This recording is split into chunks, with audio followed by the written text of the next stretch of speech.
So if you, like me, love the idea of a day out centred around books, if you want to see one of the most beautiful bookshops I've ever seen, if you also want to visit the home of a literary fictional great, then stay with me as I take you on a trip into London, which I did this week with one of my booktube friends, Julie from Bookish Travels. So let's go into London.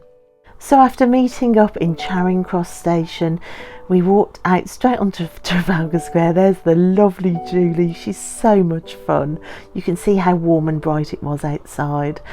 My first bookshop ever in London, guys, even though I'd lived here for 3 years when I was a student. But I loved it. There were 2 big floors full of books.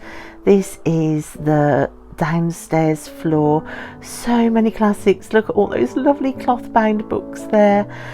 It was wonderful. The top floor is a fantastic cafe overlooking Trafalgar Square, where we got some iced tea and we cooled down a bit and we chatted. This was the first time we've ever met up, even though we've been talking behind the scenes, and it was just fantastic. And then you step out of the door and you're onto Trafalgar Square. There's Nelson's Column.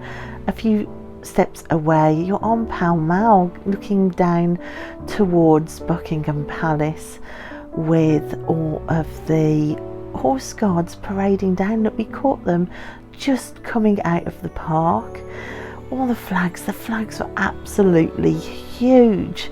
So we decided it was lunchtime. We both brought a little picnic with us, so we went and sat in the cool under the trees to chat and catch up and to eat our lunch.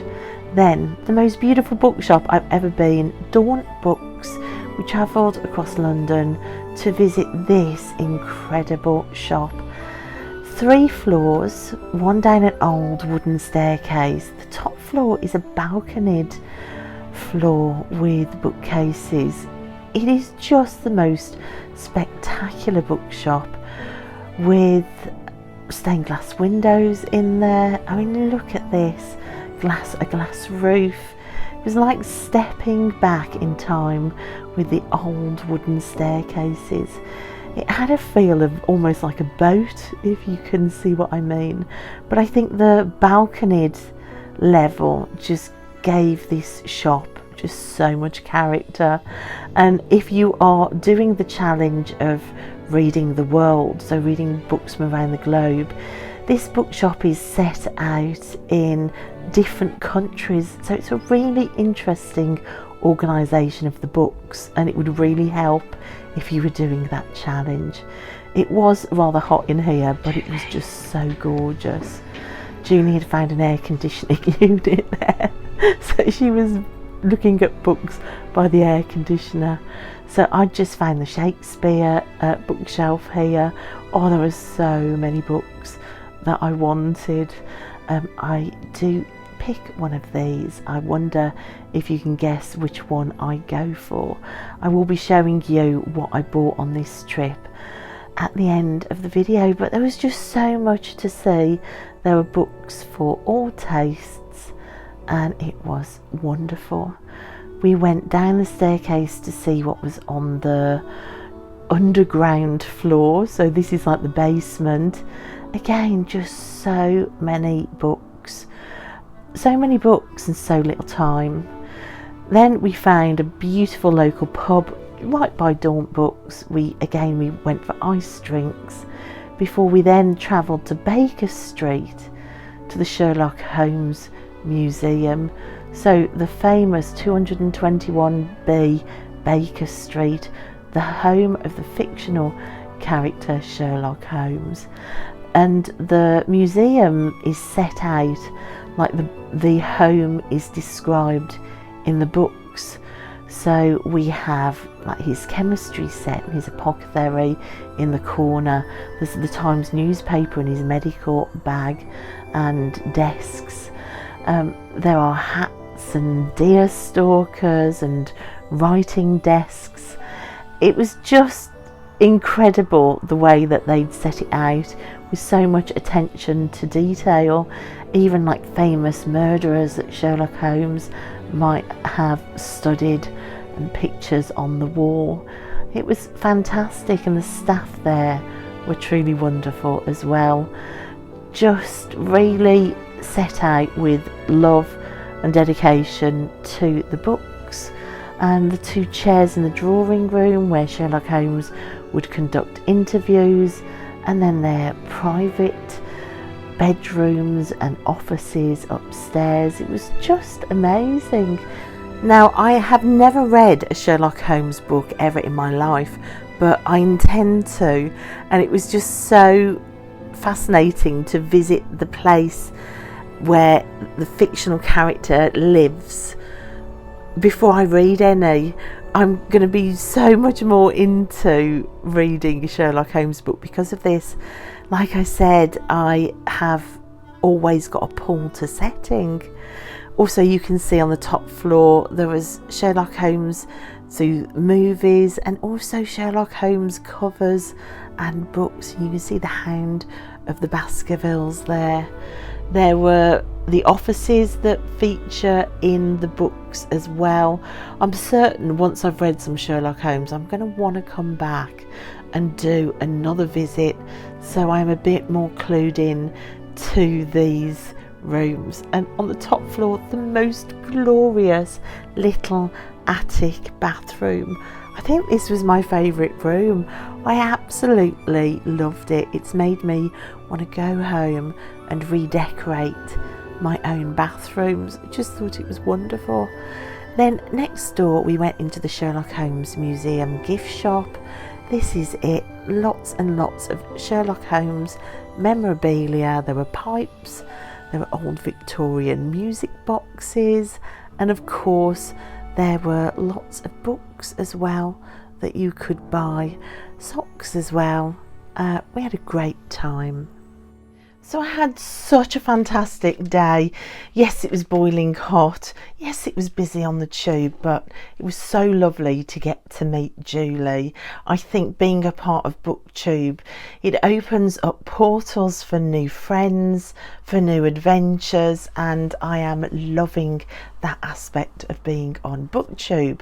But I wanted to show you some things that I bought when I was in London, because of course you cannot do a bookish adventure and come home with no books. That would be simply just rude. So of course I bought something. Now we're going back to Daunt Books, that beautiful old bookshop, and in this bag there are a couple of books. So what I wanted to get from the trip were books that felt more like keepsakes, keepsake books, not just the type of book that I could buy anywhere on any day. I wanted something a little bit special, or something tied in with the memory of my day in London.